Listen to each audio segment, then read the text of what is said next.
Good day, students. I will be doing the June 2014 exam, and this exam is for a total of 70 marks, and I will be doing specifically question 1 of this question paper, which is a long question amounting to 38 marks. And we can see that we are instructed to ignore VAT, so we will not take VAT into account. And the overview of the question is the pre-adjustment trial balance. I will still read and come back. Is the pre-adjustment trial balance, and this is our trial balance that is given before us. And at the bottom of the trial balance, we can see that we are provided with the adjustments and the additional information. And after the adjustments, they tell us what we are required to do. And I always prefer to start with the requirements before I read the information, so that I know what am I required to do. We are required in 1.1 to prepare the statement of comprehensive income for Nkosi Traders for the year ended 31st of December 2004. And this is out of 21 marks. And 1.2, we are to prepare the statement of changes in equity for the same period ending December 2004. And lastly, we are to prepare the statement of financial position of Nkosi Traders as at 31st of December, also in the year 2004. So we are to be doing the 3 financial statements: statement of profit and loss, statement of changes in equity, then after we do the statement of financial position. And because I already know what is required, so what I need to do first is to draw the skeleton for the 3 financial statements, and I record the figures that are provided from the pre-adjustment trial balance. So now the first one will be the statement of profit and loss, where I record my sales, take into account my sales return, and in the calculation of cost of sales, I will be calculating it using the method that they tell us to calculate. So let me read now from the beginning. It says in question 1, ignore VAT in this question. The following information was extracted from the pre-adjustment trial balance of Nkosi Traders, a general dealer who uses a periodic inventory system. So now, when the company is using a periodic inventory system, it means that they will have to calculate cost of sales at the end of the accounting period. So now, meaning in the trial balance, the cost of sales will not be given, but we have to calculate them by saying opening inventory plus our purchases. Then after we deduct the closing inventory, that will be how we calculate our cost of sales. So now let us read and see what we are provided in the trial balance. In the trial balance, we have the opening balance of capital, which is 390,000. And we know that is an element of the statement of changes in equity, and we can record that opening balance immediately. So now we do have the opening balance, and we know this is an equity statement amount. We record that one immediately as it appears in the statement of changes in equity. Then after, we have the amount of drawings, and our drawings are given to us as 70,000 rands. And that amount of drawings will be recorded again under the statement of changes in equity. Take note that I've already done the rough draft of their statement for you. So now I prefer to record the 70,000 of the drawings that were already in the trial balance under the workings, because there might be some drawings that can be provided under the additional information. Then after, we have the furniture and fitting at the cost price of 64,000 rands. So I have to record that in the statement of financial position. So once again, I've done the rough draft of the statement for you, so that we just copy and paste the figures where they're supposed to be recorded. And we know that furniture is an item of property, plant, and equipment. So that 64,000 rands will have to be recorded under property, plant and equipment. 64,000 rands. Very important to master the format of the statements, all of them. Then we have the accumulated depreciation, which is 10,000, and we know that accumulated depreciation is recorded as the negative from the assets, so that 10,000 will have to be recorded under the same property, plant and equipment item in the statement of financial position. As I said, that the first thing that you must do is to record all the given items that are in your trial balance.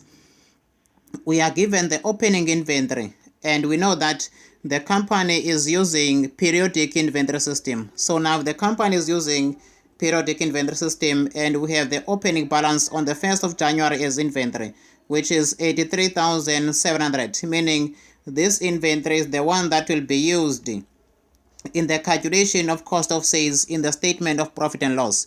Remember, this is our income statement where we say sales minus cost of sales. Our cost of sales are made of the opening inventory plus purchases plus railage inwards, then after we minus our closing stock.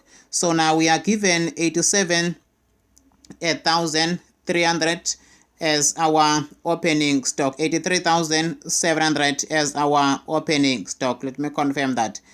So that will be our opening stock, 83,700. I wrote it in the wrong place. So that 83,700 will be the opening stock, and the opening stock I can write that under the total 83,700. There will never be an adjustment for the opening stock. It is unlikely that to happen at first 11. So now we do have our opening stock that we know that it goes to the income statement. We have our trade and other receivables or trade receivables, 68,300, and that is also the item of statement of financial position. So now that will be recorded under trade and other receivables, and that will be 68,300. 68,300 is the item that will be 68,300 recorded under trade and other receivables in the statement of financial position. So I'm just copying and I'm pasting the figures as they appear in the trial balance. I have bank overdraft, and bank overdraft supposed to be a liability, hence it's on the credit side. It's not an asset, it's a bank overdraft. We are owing the bank an amount of 12,000. So now under the statement of financial position, under current liabilities, I've already created bank overdraft for you, and the bank overdraft, I want to open brackets for the 12,000 of the workings, because adjustments will either decide either some figures will be increased or some figures will be decreased. So now I'm doing this because there is still an expectation of the adjustments. Then we have a mortgage bond, and we know that a mortgage bond is a long-term liability. So this 101,500 will be a non-current liability recorded under the mortgage bond. So now this 101,500 will be a non-current liability. Then after we proceed to the trade and other payables, which is 63,000 rands. And this 63,000 rands is a liability, therefore now this will be recorded under trade payables as 63,000 rands. And here the line item trade payables, therefore now the 63,000 rands will be recorded under trade payables. Then we proceed to the next line item in the trial balance, which is land and building. We know that 439,200 is an item of property, plant and equipment. 439,200, it will be here plus 439,200 is an item of property, plant and equipment. Please, this is the first strategy to note that you record all the entries that are in your trial balance as they appear. So now we go to the nominal section where we have the amount of sales, and our sales is 511,300, and sales is an income statement item. 511,300 rands, so that if there are sales return, we can deduct that immediately. We have our purchases, and our purchases is 268,500. 268,500 is the purchases, and this will be under purchases 268,500. Confirm that 268,500 is the purchases. And we know that purchases will be recorded in the statement of profit or loss when we are calculating our cost of sales. Then after, we look for the next item in the statement of or in our pre-adjustment trial balance. The next one is the sales return, and we know that our sales return of 1.9 will be reducing our sales. So now our sales will have to decrease by the sales return of 1,900 rands. Obviously, this must have been the amount of sales, and I don't think there will be any other sales, but we'll still have to check what the adjustments has for us. Then after, we have the purchases returns, and the purchases return of 2,200 will be reducing our returns, our purchases in fact. So minus 2,200 will be our purchases return. Then after, we go to the next one, which is railage on purchases. This is an item that will affect the calculation of the cost of sales. Remember, cost of sales is opening stock plus net purchases plus carriage inwards plus import duties plus any other transportation to bring the inventory into the premises. And carriage inwards of 5,400 will also be part and parcel of the calculation of cost of sales. So railage on purchases, which is 5,400, will be there under the calculation of the cost of sales. So I've already pasted, as I said to you, that all the figures that needs to be recorded in the income statement, equity statement, and in the balance sheet statement. Then after, we have the income, and we know that income will affect our income statement. That 4,400 will be under other incomes. So now under the gross profit, I have the line item called other incomes, and under other incomes, I have income, which is rent income of 4,400 as it appears from the trial balance. Then after, we have another expense. Now we are reaching to the expense side. The office cleaning expense, which is 13,120. That office cleaning expense will also be recorded under expenses, 13,120. I've already provided that line item for you under expenses. Then now I have to look for another expense again, that is in the trial balance first. In the trial balance, I have stationery as an expense of 2,080 rand. That will be the stationery of 2,080 rand. Then after, I look for another expense in the trial balance. Another expense is rates. That will be 2.7 as our rates. They appear in the trial balance. 2,700 rands will be the amount of rates. And salaries and wages are also given in the trial balance, and the amount of salaries and wages is 73,000 rands, and that is given to us, and we record that 73,000 rands as it appears from the trial balance. Then after, we look for another, which is the last expense that appears in the trial balance, 2,500, and we know that it's a telephone expense, and that must be recorded as a telephone or under telephone expense. Then we look for the telephone. Okay, that expense is just accidentally that I did not make provision for that, so let me record the telephone expense here at the end of 2,500 rands. So now we have the telephone expense, which is 2,500 rands as our telephone expense. So now the next expense will be finance cost, and after the finance cost, we record profit for the end of the period. So now these are the expenses. Take note of the remaining expense. credit losses are not given in the trial balance, and depreciation is also not given in the trial balance. So I think I have 2 credit losses that I've recorded. So now meaning telephone expense would have been recorded here as the amount of 2,500 rands. So the 2.5 of telephone, I think by mistake I should have recorded it there. So now everything is sorted out. Then after we have our finance cost as the last expense to be taken into account.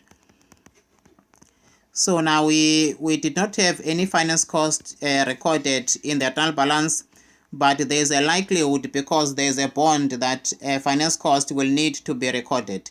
Depreciation we were not given, so we have to calculate it. So hence I'm also making provision for the depreciation because there was furniture and fitting, which is a depreciable asset. So now I've recorded all the figures that are already in the trial balance. And from here now I can go next and I go to the adjustments and I record all the adjustments as they appear from the adjustment information.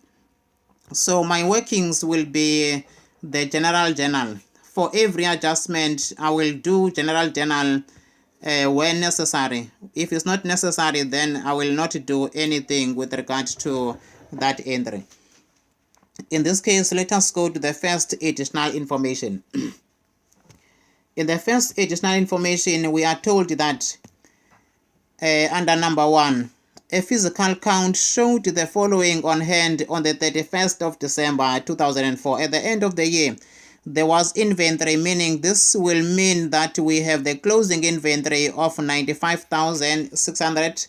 Then after we have the closing inventory of stationery of 540 rands. So now let us first record the closing inventory. We know that the closing inventory is an item or a line item that will contribute to the calculation of the cost of sales. Hence we say that calculating cost of sales is opening inventory plus purchases plus carriage inwards minus closing inventory. So we do have our closing inventory here of 95,600, which will have to be recorded as a negative in the calculation of the cost of sales. So now we have recorded that 95,600 as the closing inventory affecting our statement of profit and loss. So now we have the second inventory of stationery at the end of the year, and this is the only one that we are to record, which is 540 of the stationery at the end of the period. So now stationery at the end of the period, I just want to emphasize on this once again before I proceed regarding the issue of stationery at the end of the year. In the pre-adjustment trial balance, we were provided with the amount of stationery, if I may find it. Yes, there we do have the amount of stationery, and the stationery is recorded as 2080.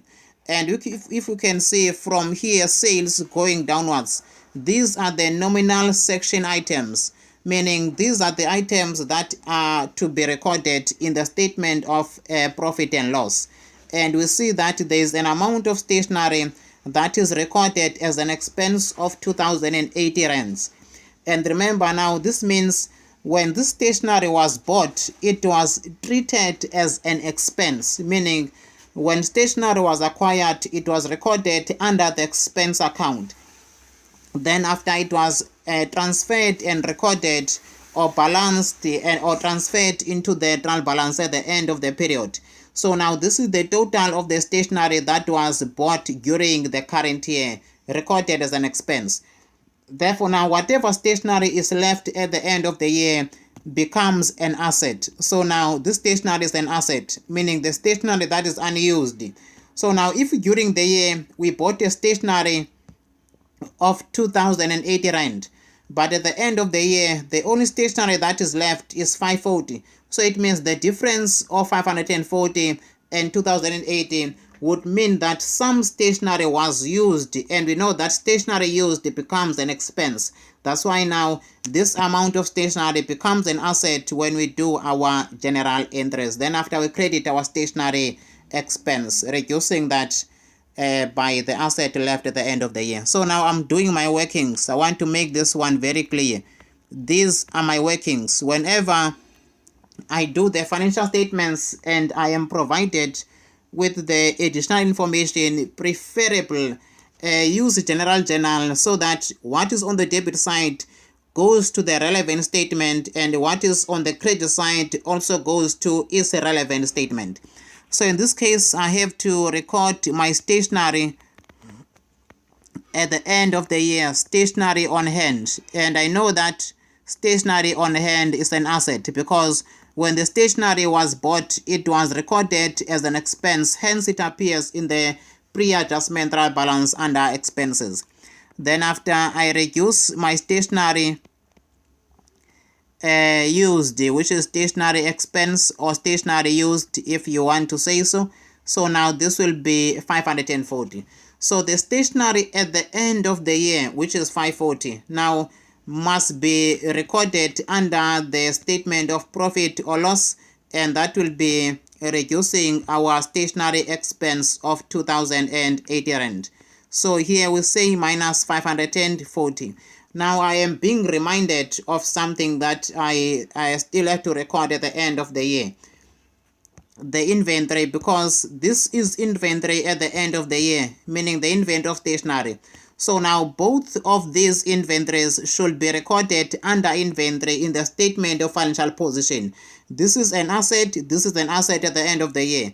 And we need to know how much is the total of the inventory of asset at the end of the current accounting period. So now under the statement of financial position, under inventory, we should have here 95,600 closing inventory plus 540 inventory of stationery. Remember, the 540 is the inventory of stationery at the end of the accounting period and inventory of trading goods at the end of the accounting period. So that is the value of the inventory that we have at the end of the period, which is the two types of inventories. So now I've recorded both of these. Then now I can take note of the fact that I recorded them to their respective statements. This I recorded in the income statement as closing, and I also recorded in the balance sheet as asset. And this I've recorded also in the income statement and also in the statement of financial position. Always do that double entry at all times. Then now I go to entry number 2, which says rates amount to 3,100 per month. Per annum. So our rates per annum are supposed to be a total of 3,100. And I always have to say that the accurate figure is the one that is in the adjustment. In this case, the correct amount of rates is supposed to be 3.1 at the end of the year. So now let us go and check in the trial balance how much is the rate that we have recorded already. Already in the trial balance there is rates, and the rates are recorded as 2,100 rands, meaning we have paid. And I like to always say this is the amount that is already paid, the expense of rate that has already been paid during the year. So now if we paid only 2,700 and we know that we're supposed to have paid for an amount of 3.1, meaning we underpaid, and the difference between the two will be 3,100 minus 2,700. So now the amount of 400 rands will be accrued expense, meaning rates that are not yet paid by the year. That will be accrued rates. And we know that accrued rates is a liability, or an accrued expense is a liability at the end of that given period. I want to take note of that because in the following year it will become a reversal. At the end of the current year, an accrued expense is a liability. Then in the following year it becomes the reversal of that liability. Therefore now we have to record this accrued expense in the general journal, as I am doing general journal as part of my workings.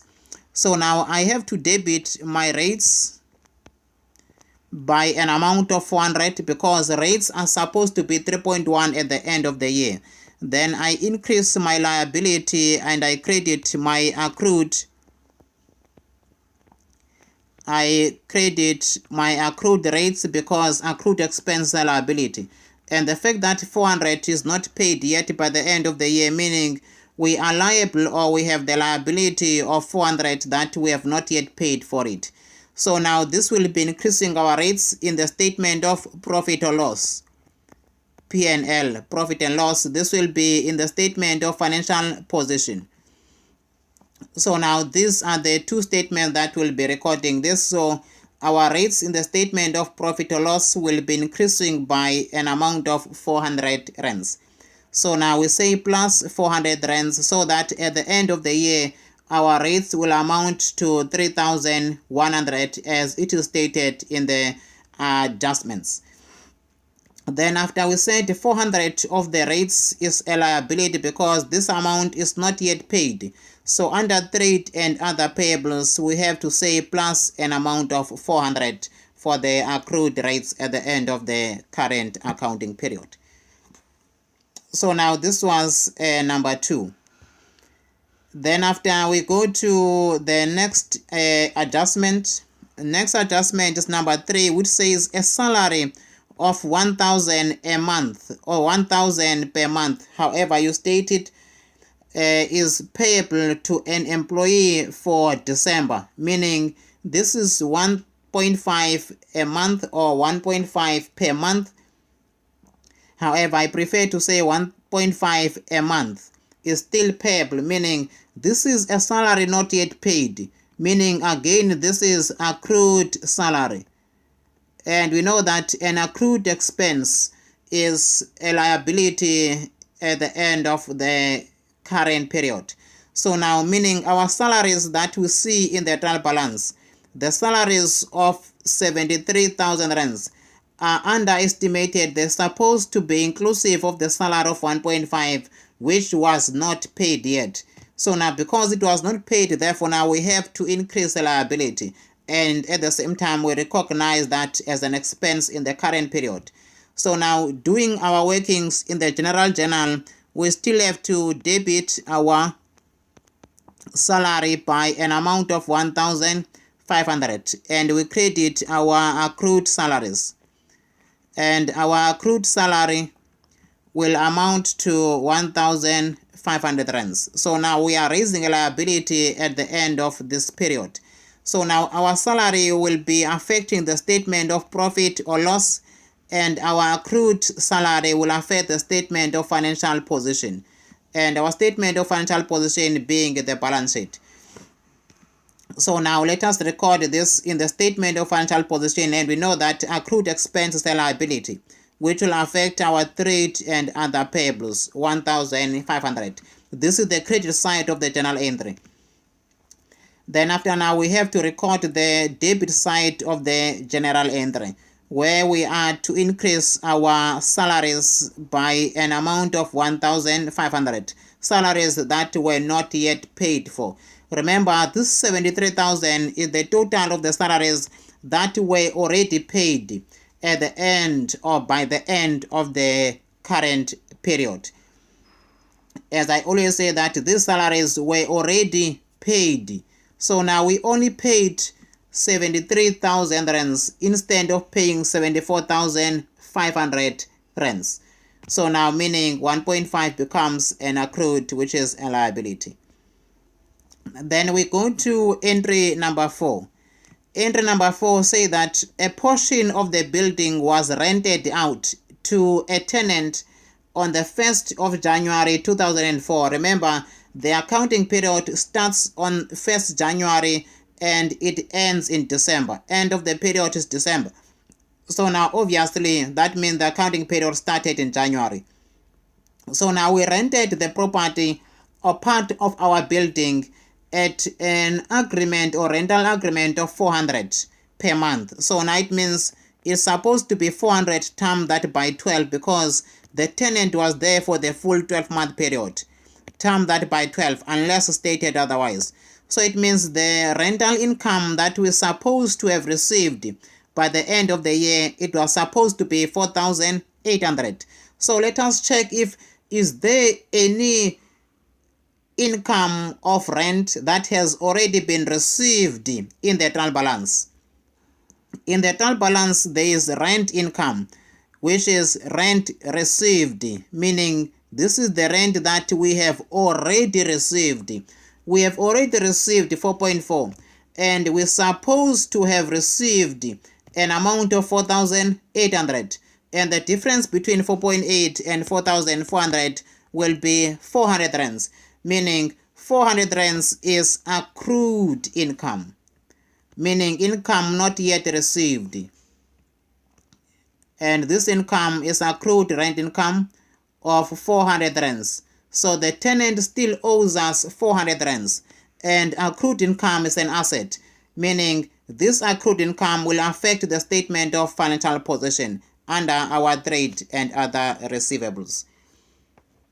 So now let me record that again in my workings of the general journal. Then after I transfer it to the respective statements. So we debit our accrued rent income, which is an asset. Accrued rent income, which is an asset. We are increasing an asset by 400, and we are also increasing our rent income, because our rent income is supposed to be reflecting a total of 4,800, not 4,400 rands. So now the amount on the debit side will affect the statement of financial position, and the amount on the credit side will affect the statement of profit or loss, which is our income statement.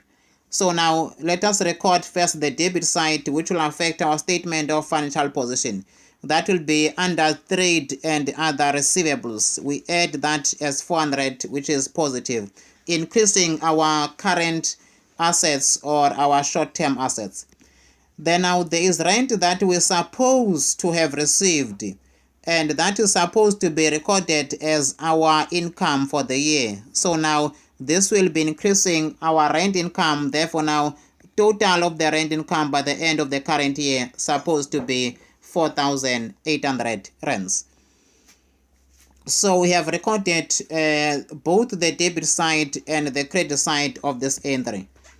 Then after we go to number 5, and number 5 says that Nkosi in his own capacity. It says in his own capacity, and I want to take this into account. In his own capacity.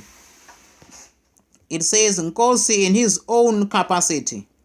In his own capacity. Take note of that word, because it's the one that changes everything. Donated goods at the cost to a local charity for an amount of 300, and says no entry has been made. And why am I underlining the word in his own capacity? It means he took inventory for his personal use. It was not donated by the business. I just want to emphasize that again. This is donation, but this donation is not donated by the business that Nkosi is running. Meaning, Nkosi took inventory for personal use, which become drawings.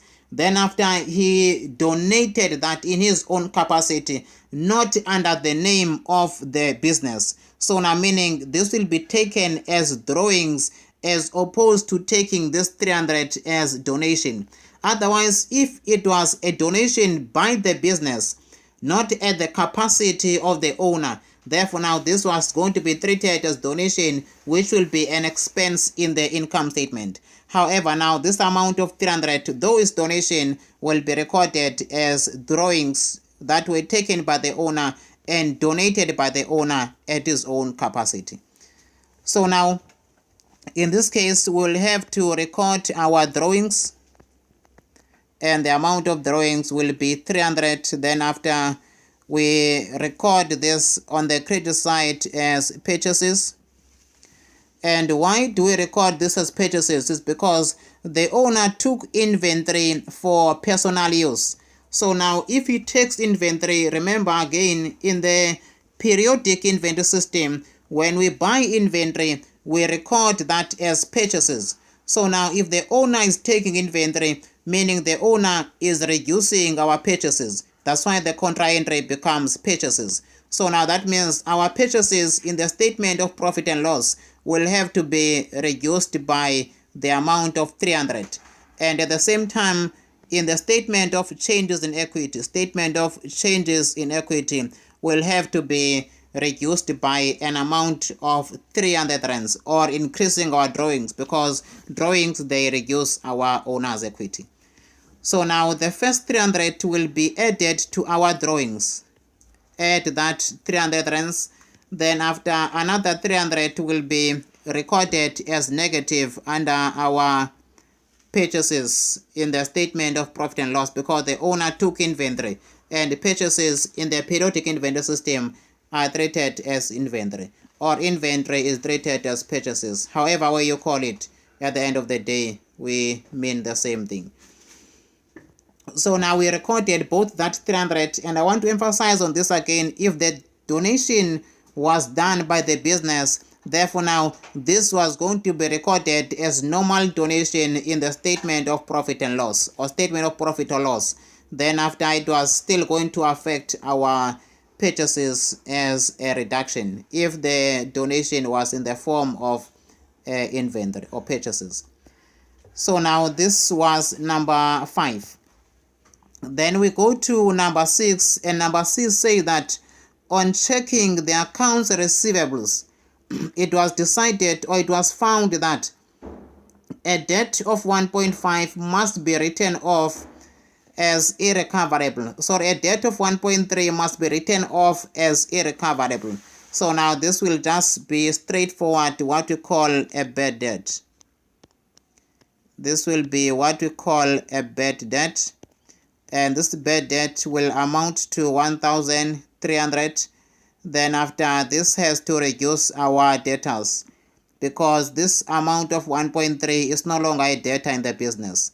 So now this will be the statement of financial position item. This will be a statement of profit or loss item. So now let us record the two figures. In the statement of financial position, the amount of 1,300 will reduce our trade and other receivables. However, the amount of 1.3 will be increasing our bad debts. So now under our credit losses, we say plus 1,300 rands for the debtor who was declared insolvent, and 1.3 had to be written off as irrecoverable. So now we have recorded this in our workings and also recorded it in the respective financial statements. Then we go to number 7, only 3 entries left except number 7. It was decided to create an allowance for credit losses at 5% of the outstanding accounts receivables. So now we need to know that 1.3 is no longer a debtor, meaning 1.3 is no longer an account receivable. When they say out of the outstanding, meaning we must remove this 1.3, then after we calculate our allowance for credit losses. We know that our trade receivables were initially 68,300, therefore now we need to deduct 1.3 so that we can see how much is outstanding. 68,300 minus 1,300 will give us 67,000 rands. So now in this 67,000 rands, we multiply this by 5%, and multiplying this by 5% will give us the allowance for credit losses out of the outstanding debtors. That will be 3,350. So now meaning 3,350 will be our allowance for credit losses. So now a contra entry for that, once again, I said for every entry I must do a general journal, then I transfer the figure where it's supposed to be recorded.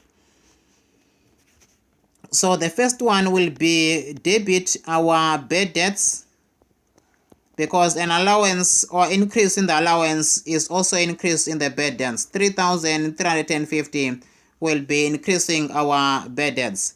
Then after, we creating an allowance for credit losses. Remember, allowance for credit losses increases on the credit side. So now this allowance of 3,350 will be increasing on the credit side, which will be a figure that will be used to reduce our account receivables. So now under our accounts receivables, we go and we deduct or reduce our accounts receivables by the amount of 3,350. Remember, this is the amount that is estimated that will not be paid by our debtors. And although it is still an estimate, but we do have an accounting right to record this 3,350 as our credit losses. And from here, I don't think there will be any other credit losses. Then I can add 1.3 and I get to the total of the credit loss as 4,650 rands. That will be the total of the credit losses. Then after we proceed to the next part. The next part or the next adjustment is adjustment number 8. And adjustment number 8 says to us that the mortgage bond started on the 1st of October. So now if we started in October in the year 2004, meaning it will be October, November, December, meaning the mortgage bond is supposed to be there for a period of 3 months. And interest is at 18% payable or payable per annum, provide for the interest payable. So now, meaning we have to calculate how much interest we're supposed to have paid for the period of 3 months. Vice versa, the interest that we have already paid, if the interest that we have already paid is there. So now the bond was 101,500. And interest is supposed to be 18% for the full year. But we only need it for 3 months. 101,500 times this by 18%. It gives us 18,270. But we only need it for 3 months out of the 12th month, which is October, November, December.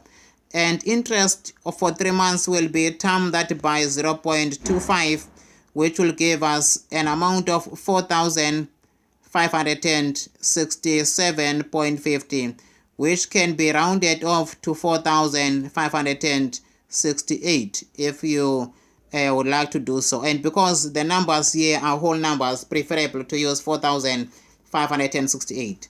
So let us check if was there any interest in the trial balance that was paid already. And there was no finance cost in the trial balance, meaning the full interest of 4,568 must still be provided as accrued expense, meaning expense not yet paid. So now we debit our interest expense,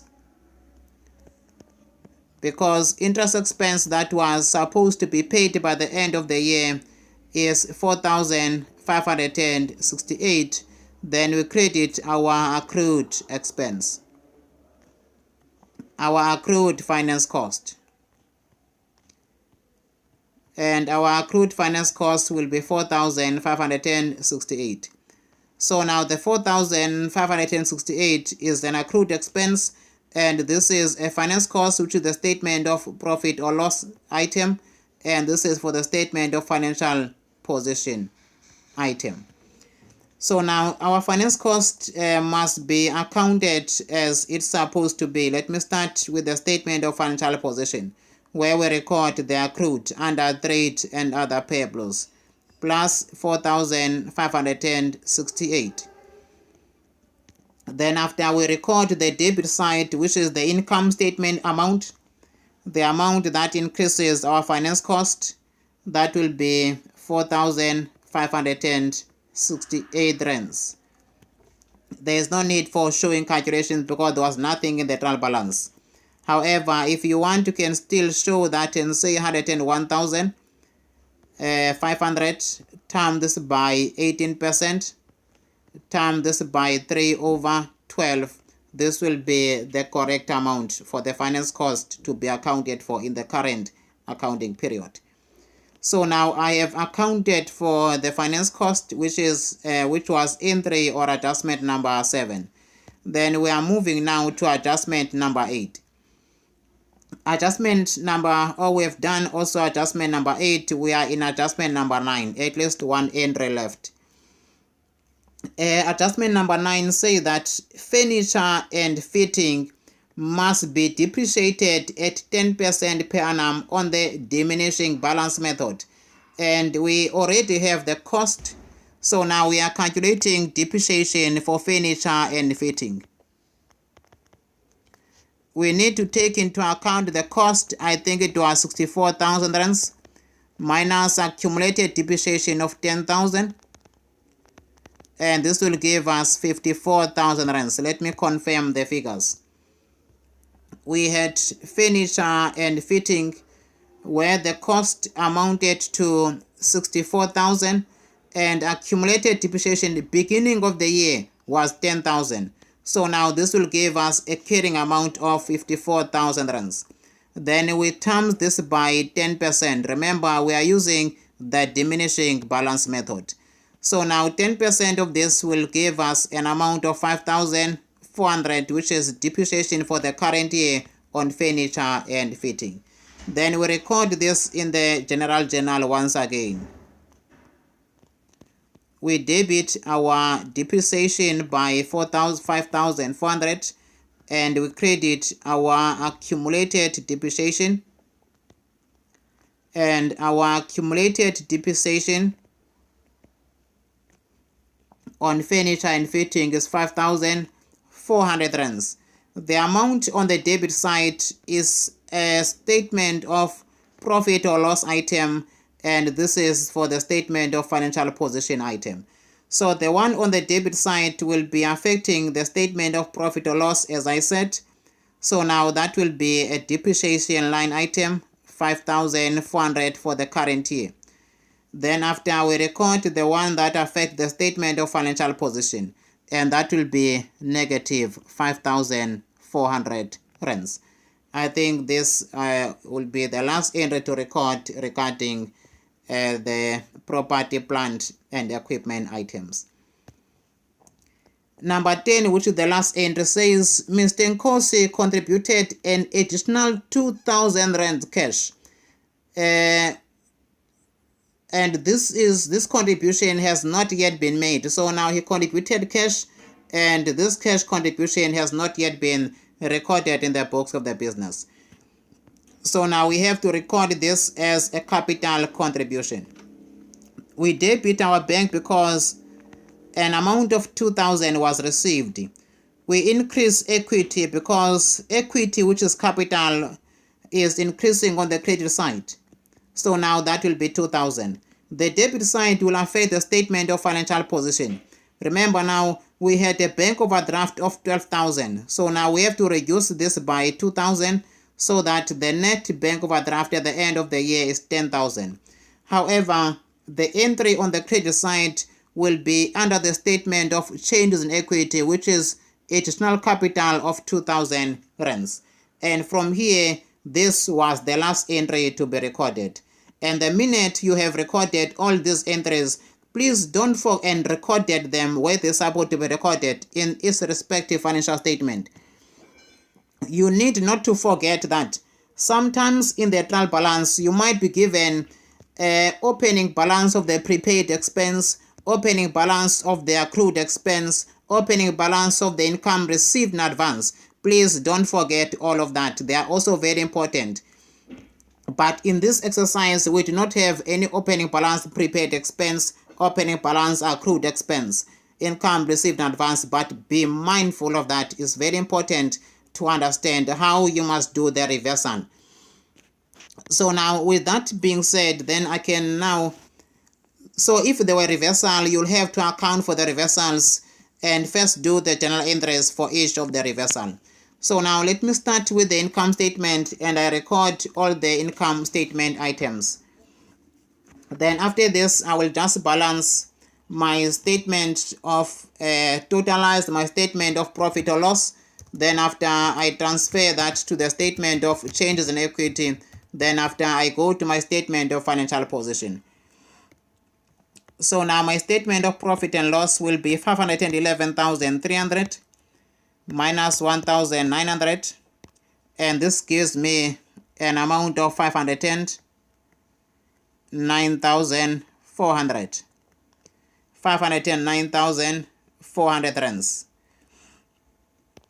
and this 509,400 will be my total sales. Then my net purchases will be 268,500 minus 2,200 minus 300, and this will be 266,000 rands. 266,000 rands. Therefore, now I can calculate the total of my cost of sales. Then I'll have 83,700 plus 266,000 plus 5,400 minus 95,600. 95,600, and my cost of sales will be 259,500. 259,500. Then sales minus cost of sales, which is minus 509,400. This gives me a gross profit of 249,900 rands. This is the gross profit, 249,900 rands. So let me calculate the total of the expenses as they appear. Office, there was no adjustment. 13,120 remain the same. My stationery will be adjusted, which is 2,080 minus 540. Then this gives me an amount of 1,540 of the stationery that would have been used by the end of the accounting period. Then after, the next expense is salaries, and salaries must be adjusted. 73,000 rands plus 1,500. This gives me 74,500 of my salaries. Telephone remained the same, there was no adjustment, 2.5. Depreciation is 5,400, there was only one depreciation. Credit losses 4,560, and finance cost 4,568. So now I've accounted for all the expenses. But please be mindful that when I'm adding the expenses, I don't take into account the finance cost, because this is a separate line item that must be added separately. So we have 13,120 plus 1,540 plus 3,100 plus 74,500 plus 2,500 plus 5,400 plus 5,000 plus 4,568 of 4,650. Then this gives me 104,810. 104,810. These are my expenses. So now I can say 249,900 gross profit plus 4,800 of other incomes minus 104,810. Then this will give me 149,810 minus finance cost of 4,568. This will give me a profit for the period, and profit for the period will be 145,322. This is profit for the period. Remember, taxation has not yet been accounted for.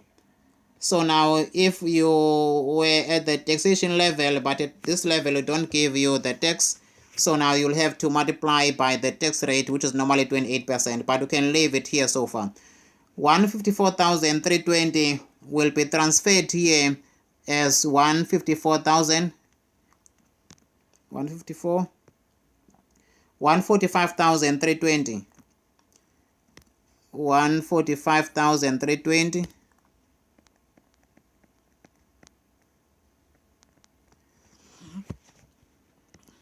320 or 322.